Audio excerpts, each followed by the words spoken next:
नमस्कार दोस्तों विपक्ष ने मोदी सरकार के खिलाफ अविश्वास प्रस्ताव पेश किया है लोकसभा में। दोस्तों, देखने में ये ऐसा लगता है कि मोदी सरकार के खिलाफ एक हथियार है जो इस्तेमाल किया है विपक्ष ने मोदी सरकार को हिलाने के लिए, डराने के लिए। लेकिन दोस्तों, वास्तव में कई बार राजनीति में ऐसा हो जाता है कि आप अपना वो हथियार अपने दुश्मन को थमा देते हैं जो आपको ही मार करता है, जो पलटवार आप पर ही होता है। दोस्तों, जो ये अविश्वास प्रस्ताव पेश किया है विपक्ष ने मोदी सरकार के खिलाफ, वो उसको ही चोट पहुंचाने वाला है, उसको ही नुकसान देने वाला है। एक तरह से अविश्वास प्रस्ताव पेश कर लोकसभा में विपक्ष ने मोदी सरकार की मुंह मांगी मुराद पूरी कर दी है। शायद मोदी चाह रहे हों कि ऐसा कोई स्टेप विपक्ष उठाए और विपक्ष ने उठा लिया।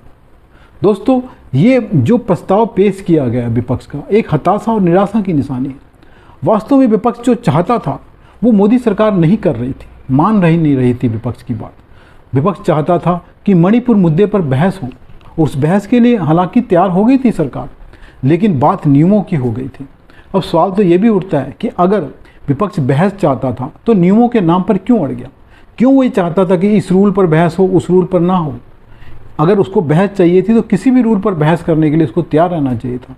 उसकी दूसरी जिद थी कि बहस से पहले मोदी आकर संसद में, लोकसभा में बयान दें, फिर उस पर बहस शुरू हो। लेकिन मोदी नहीं माने, सरकार ने इसके लिए राजी नहीं हुई। ये सरकार ने विपक्ष की जिद पूरी नहीं की। अब अपनी जिद पूरी करने के लिए विपक्ष ने लोकसभा में अविश्वास प्रस्ताव पेश किया है। हालांकि राज्यसभा में कुछ होने वाला नहीं है, क्योंकि जो प्रस्ताव पेश किया गया है ये लोकसभा में पेश किया गया है, वहीं पेश किया जाता है। दोस्तों, अब सवाल ये उठता है कि जो जिद पूरी करने के लिए विपक्ष ने ये अविश्वास प्रस्ताव पेश किया है, उसकी जिद की क्या कीमत वो चुकाएगा? क्या उसको कोई फ़ायदा होने वाला है? मेरा मानना है कि फ़ायदा कोई नहीं, नुकसान होने वाला है। दोस्तों, वास्तव में बात यह है कि जो सरकार है वो मणिपुर मुद्दे पर घिरी हुई थी, वो बचाव की मुद्रा में है। हालांकि ये विपक्ष ने मुद्दा देर से उठाया है, लेकिन फिर भी जिस तरह से मणिपुर की घटनाएं हुई हैं, जिस तरह से उसके वीडियो सामने आ रहे हैं, जिस तरह से सुप्रीम कोर्ट ने उसका संज्ञान लिया है, सरकार बचाव की मुद्रा में है। और देश में जो संदेश जा रहा है वो मोदी सरकार के खिलाफ ही जा रहा है कि मोदी सरकार वहाँ पर हालात संभालने में कामयाब नहीं रही, क्योंकि देश की जनता मणिपुर समस्या के बारे में पूरी तरह नहीं जानती है। नॉर्थ ईस्ट वैसे भी देश से कटा हुआ इलाका है।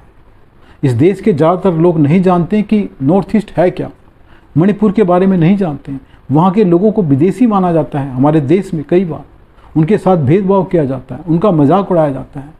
नॉर्थ ईस्ट के बारे में देश की जनता की समझ बहुत कम है। इस करके जो मणिपुर के हालात हैं उसके लिए भाजपा को दोषी मान रही है जनता। हालांकि जनता नहीं जानती है कि मणिपुर का मुद्दा क्या है, उसकी समस्या क्या है।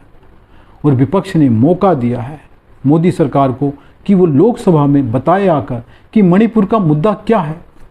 लेकिन दोस्तों, इसके अलावा एक बात और है। बात यह है कि मणिपुर के मुद्दे के अलावा इस देश में कई ऐसे मुद्दे हैं जिनकी बात होनी चाहिए लेकिन नहीं हो रही है। मणिपुर के मुद्दे के अलावा यहाँ पर बंगाल की बात होनी चाहिए, राजस्थान की बात होनी चाहिए, छत्तीसगढ़ की बात होनी चाहिए, केरल की बात होनी चाहिए, और बिहार की भी बात होनी चाहिए। लेकिन उसकी बात विपक्ष करने को तैयार नहीं है। वो सिर्फ मणिपुर का शोर मचा रहा है। और सुप्रीम कोर्ट ने भी सिर्फ मणिपुर का संज्ञान लिया है। और ये जो अविश्वास प्रस्ताव लेकर आया है विपक्ष, उसने सरकार को मौका दिया है कि इन सभी मुद्दों को सरकार उठाए। और दोस्तों, एक और बात है। बात यह है कि जो विपक्ष है उसके पास लोकसभा में ऐसे नेता नहीं हैं, ऐसे योद्धा नहीं हैं जो भाजपा से लड़ सकें, जो भाजपा के वक्ताओं का, नेताओं का मुकाबला कर सकें। उसके ज़्यादातर जो अच्छे नेता हैं वो राज्यसभा में बैठे हुए हैं, लोकसभा में नहीं हैं। और बहस होनी है लोकसभा में, तो विपक्ष 3 दिन बहस में किन लोगों को भेजेगा? 3 दिन बहस करने के लिए विपक्ष के पास नेता ही नहीं है। यही मोदी सरकार की बड़ी चाल रही कि उसने बहस के लिए 3 दिन दे दिए, 8 अगस्त, 9 अगस्त और 10 अगस्त। 3 दिन बहस के बाद 10 अगस्त को ही मोदी इस बहस का जवाब देंगे, अपना बयान देंगे। तो उसके बाद ये संसद सत्र भी खत्म हो जाएगा। तो सरकार ने बहुत सोच समझकर अपनी चाल चली है और विपक्ष उसमें फंस गया है। हालांकि ये चाल विपक्ष की ही थी। वो सरकार को घेरना चाहता था, लेकिन अब वो खुद घिर जाएगा। वो चाहता था कि मणिपुर मुद्दे के अलावा किसी और मुद्दे पर बहस ना हो, सरकार मणिपुर मुद्दे पर बहस करे। लेकिन अब सभी मुद्दों पर बहस होगी।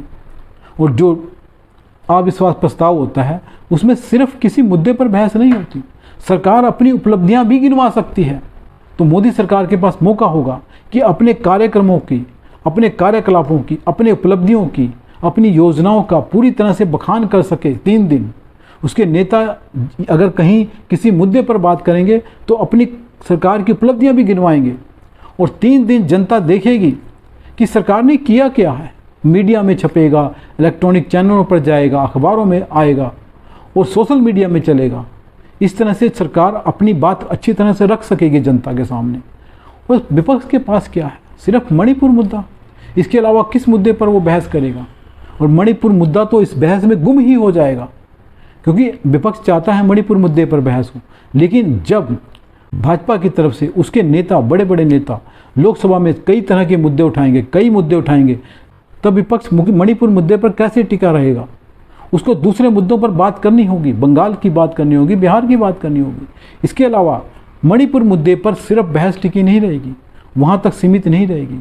बात होगी नागालैंड की, त्रिपुरा की, असम की, अरुणाचल प्रदेश की, सिक्किम की, क्योंकि समस्या तो वहाँ भी थी और वो आज़ादी के बाद से चली आ रही है।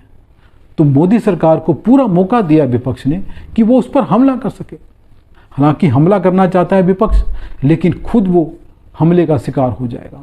वो सरकार को घेरना चाहता है, लेकिन वो खुद घिर जाएगा, क्योंकि जब वहाँ पर बहस होगी तो भाजपा के नेता ये बताएंगे कि मणिपुर का मुद्दा कितना पुराना है, वहाँ की समस्या किसने पैदा की है। इसके अलावा पूरे नॉर्थ ईस्ट की बात होगी, ये बताया जाएगा कि किस तरह से अनदेखी की गई है नॉर्थ ईस्ट की, किस तरह से वहाँ पे जो बड़े बड़े आतंकवादी संगठन खड़े हो गए, कुकी आतंकवादियों की बात हो रही है। वहाँ पे कुकियों ने कितने बड़े बड़े आतंकवादी संगठन बना रखे हैं, कई बना रखे हैं, दर्जनों के हिसाब से। और जो महिलाओं के साथ घटना हुई है मणिपुर में, वो कुकी महिलाओं के साथ हुई है। इस तरह से पूरा विपक्ष कुकियों को पीड़ित दिखाने की कोशिश कर रहा है, लेकिन जब पूरी बात होगी तो पता लगेगा पीड़ित कोई नहीं है। वहाँ 2 समुदाय आपस में लड़ रहे हैं, दोनों एक दूसरे के साथ पूरी तरह से बर्बरता कर रहे हैं। महिलाओं के साथ जो गलत व्यवहार हो रहा है वो दोनों समुदाय द्वारा हो रहा है, सिर्फ कुकी समुदाय के साथ नहीं हो रहा है या मैतेई समुदाय कर रहा है, दोनों ही कर रहे हैं। जिसका जहाँ मौका मिल रहा है वो कर रहा है, और एक दूसरे को मार रहे हैं, एक घरों को जला रहे हैं, मकानों को जला रहे हैं, घरों को जला रहे हैं, मंदिरों को जला रहे हैं, चर्चों को जला रहे हैं। तो ये कोई ऐसा नहीं है कि एक ही पक्ष पीड़ित है, दोनों ही पक्ष पीड़ित हैं, दोनों ही पक्ष अत्याचारी भी, दोनों पक्ष हमले भी कर रहे हैं। और जहाँ तक बात है मैतेई समुदाय की, तो वो इतना वेल ट्रेंड नहीं है, उसके पास इतने शस्त्र नहीं है। लेकिन कुकी जो समुदाय है उसके पास बढ़िया अस्त्र हैं, ऑटोमेटिक राइफल्स हैं, इसके अलावा उनके पास एडवांस वेपन्स हैं और वो ट्रेंड हैं। मैतेई समुदाय ऐसा नहीं है। तो जब पूरी बात होगी तब जनता को, देश की जनता को पता लगेगा कि मणिपुर की समस्या क्या है, वो कहाँ पैदा हुई, वो उसके दूसरे पहलू क्या हैं, किस तरह से चीन उसमें दखल देता है, किस तरह से म्यांमार से लोग आते हैं और मणिपुर में जो हिंसा भड़कती है, इसमें बाहरी लोगों का भी बड़ा काम है। और मैतेई समुदाय कौन है ये पूरा देश जानेगा, अभी नहीं जानता है। तो दोस्तों, जो समस्याएं हैं, इसके अलावा जो भाजपा के पास मौका मिला है इस अविश्वास प्रस्ताव के बहाने अपनी उपलब्धियां गिनाने का, ये विपक्ष को भारी पड़ने वाला है। देखते हैं दोस्तों इस बहस में क्या निकलता है। 3 दिन जो बहस होती है लोकसभा में, उसमें विपक्ष किस तरह से पेश आता है। उसके पास इतने नेता नहीं हैं जो बोल सकें। भाजपा जो बोलने वाली है, जो उसके नेता बोलने वाले हैं, उसका सामना विपक्ष किस तरह करेगा, ये भी देखने वाली बात होगी। दोस्तों नमस्कार, अगर वीडियो पसंद आए तो लाइक करें, चैनल को सब्सक्राइब करें। धन्यवाद दोस्तों।